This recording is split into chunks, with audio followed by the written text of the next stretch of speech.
அன்பு தமிழ் நெஞ்சங்களுக்கும் அருமை இல்லத்தரசிகளுக்கும் பசுமை பஞ்சாயத்தின் மீண்டும் ஒரு சமூக பதிவு. இன்றைக்கி பதிவில் நம்ம என்ன பார்க்க போகிறோம்னா, தற்போது நடந்து கொண்டிருக்கும் பாகிஸ்தான் போரை பற்றி தான் நம்ம பார்க்க போகிறோம். இந்த போர் ஏன் நடக்குது? இவங்க கிட்டத்தட்ட சுதந்திரம் வாங்கி 75 வருஷம் நம்ம இந்தியா வளர்ந்த அளவுக்கு இவங்க வளரல. மேலும் தீவிரவாதத்தை தான் முதல்ல வளர்த்து வந்தாங்க.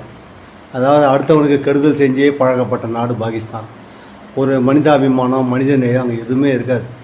நம்ம இந்தியாவில் பாருங்கள், மசூதி, சர்ச்சு, கோவில் இந்த போல் மும்மதத்துக்கும் வழிபாடு ஒரே மாதிரி இருக்கும். யாருக்கும் எந்த தொந்தரவும் இல்லாமல் நம்ம இந்தியா எல்லா வகையிலும் நல்ல விதமாக வாழ்ந்துட்டு வருது. அதில் பொறாமை குணம் கொண்ட பாகிஸ்தான் எவ்வளோ தொல்லைகள் கொடுத்து எல்லையில் எத்தனையோ இராணுவ வீரர்களை கொண்டு இருக்காங்க.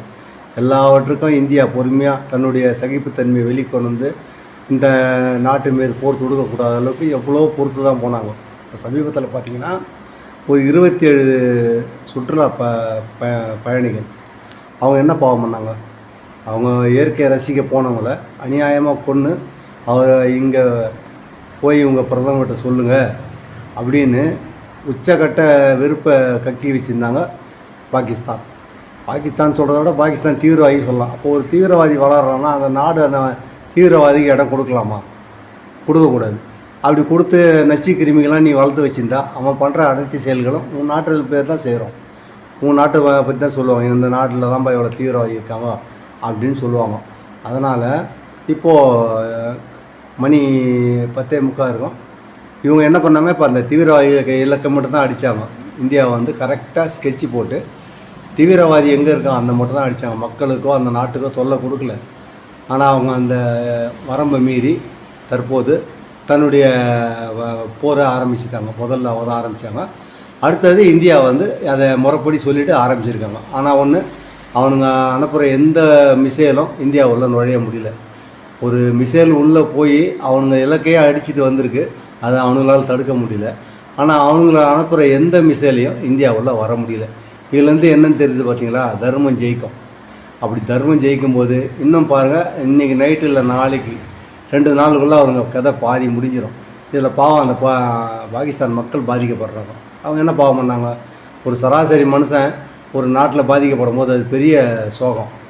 இவன் இந்த கெடுதல் செய்யும் இந்த துரோகிகளால் அந்த மக்களுக்கும் பலவித கஷ்டங்கள்.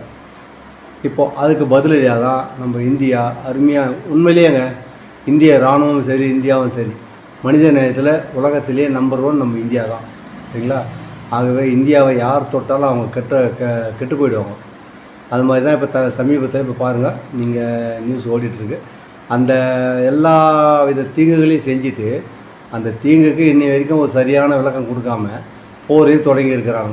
இது எப்படி தெரியல இருக்குது? தான் தலையில் தானே மண்ணவாரி போட்டுக்கிட்ட மாதிரி இருக்குது.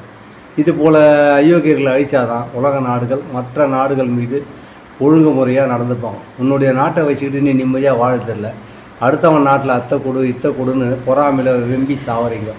உங்களுக்கு அதாவது மற்ற உலக நாட்டில் உங்களுக்கு மரியாதை இருக்கா? உலக நாட்டில் உங்களை யாருன்னா மதிக்கிறாங்களா? ஆனால் இந்தியா அப்படி இல்லை. உலக நாட்டில் எல்லா இடத்துலையும் இந்தியா போற்றப்படுது. ஏதோ ஒரு பிரச்சனைனா கூட முதல்ல போய் நிற்கிறது இந்தியா தான். இப்போ கொரோனா தடுப்பூசியே எவ்வளோ பேருக்கு இந்தியா கொடுத்தது தெரியுங்களா? இந்த மண்ணில் பிறந்ததுக்காக நம்ம எல்லாம் பெருமைப்படணும். அதுபோல் தான் இந்த துரோகிகள் இந்தியா வளர இவனுக்கு பொறாமல் தாழ முடியல. ஒன்று நீ வளரணும், இல்லை வளர நாட்டுக்கிட்டே ஒரு அனுசரிப்பாக இருக்கணும். அதெல்லாம் கிடையாது. இராணுவத்துக்கு நாங்கள் எவ்வளோ செலவு பண்ணிட்டோம், என்கிட்ட 130 அணுகுண்டு இருக்குதுன்னு சொல்லிட்டு பரதேசி. நீ 130 அணுகுண்டு போட்டிங்கன்னா இந்தியாவில் 1500 அணுகுண்டு இருக்குது. அதை போட்டால் அந்த நாடே இருக்காது. நாம் என்ன நினைக்கிறோம்? அந்த நாட்டு மக்கள் பாவம், அவங்களுக்கு எதுவும் ஆகக்கூடாது அப்படின்னு நினைக்கிறோம். ஆனால் இந்த பரதேசிங்க பொதுவாக இந்தியாவை அழிக்கணும்னா நிச்சயமாக அழிக்க முடியாது. ஒரு தர்ம நெறி கொண்ட நாட்டை எந்த நாட்டாலையும் அழிக்க முடியாது. அதுக்கு உதாரணம் நம்ம முன்னே வந்து ராஜாக்கள்லாம் வந்து பல நாட்டு ராஜாக்கள் வந்து சிறைப்பிடிக்க பார்த்துருப்பாங்க. அப்போ நம்ம இந்திய மண்ணில் பெரும்பாலான ராஜாக்களை அவங்களால சிறைப்பிடிக்கவே முடியாது. அந்த வழியில் நாம் நேர்மையாக வாழ்ந்த நாடு நம்ம இந்திய நாடு. ஏன்னா ஒரு சாதாரண கண்ணுக்குட்டியை கொண்டா கூட தன்னுடைய மகனை தேர்காலில் இட்டு கொண்ட அரசர்கள் வாழ்ந்த நாடு நம் நாடு. அதேமாரி பாருங்கள், உலகத்திலே எல்லா நாட்டிலையும் தீவிரவாதம் இருக்கும், வன்முறை இருக்கும். நம்ம நாட்டில் அதெல்லாம் இருக்காது. உள்ளூர் மக்கள் ஏதோ சின்ன சின்ன பிரச்சனையை கொண்டு வருவாங்க. அது ஜாதி பிரச்சனை, மத பிரச்சனை, இன பிரச்சனை கொண்டு வருவாங்க. அதை நமக்கு நாம் சரி செஞ்சுக்குவோம். பிறர் மேலே நாம் இது மாதிரி நாங்கள் இருக்கிறோம் அப்படின்னு சொல்லவும் மாட்டோம். இப்போது இந்த ஒரு சிறு உரையை தான் உங்களுக்கு கொடுத்துருக்குறேன். இதில் என்னன்று நீங்களும் யோசிங்க. மக்கள்லாம் பேசுங்க தயவுசெய்து. பொது விஷயம், நாட்டில் போர் நடக்குது அப்படின்னு நாம் சும்மா இருந்தக்கூடாது. நம்ம சைடில் நம்ம நாட்டை பற்றி நாம் 4 பேருக்கு சொல்லணும், 4 பேருக்கு அதை தெரிவிக்கணும். சரிங்களா?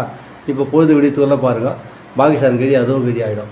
ஏன்னா ஒன்றுமே இல்லாமல் சும்மா வீண் வீராப்புக்காக வந்துப்போ கத்தியை முன்னிட்டு சுக்கு கசாயம் குடிக்கிறேன்னு சொல்லுவாங்க பார்த்தீங்களா? அந்த மாதிரி தான் அந்த பரதேசிங்க. அடுத்த நாட்டு மேலே பொறாமை இதெல்லாம் வச்சுக்கிட்டா எங்கே உருப்பட முடியும்? உருப்படவே முடியாது. இன்னைய வரைக்கும் பார்த்திங்கன்னா உலக நாட்டில் இந்தியாவுக்கு நம்ம நல்ல இடம் இருக்குது. பாகிஸ்தான் சொன்னாலே அவங்க வெளியே தொத்தி விட்ருவாங்க. சரிங்களா? ஆகவே இந்த போரை பற்றி அடியனுக்கு தெரிஞ்ச ஒரு சிறு உரையை உங்கள்கிட்ட சொல்லியிருக்கேன். மீண்டும் நாளை காலை அடுத்த பதிவில் உங்களுக்கு என்னால் முடிந்தவரை என்ன சொல்ல முடியும் சொல்லுகிறேன். நன்றி, வணக்கம். ஜெய்ஹிந்த். வந்தே மாதரம்.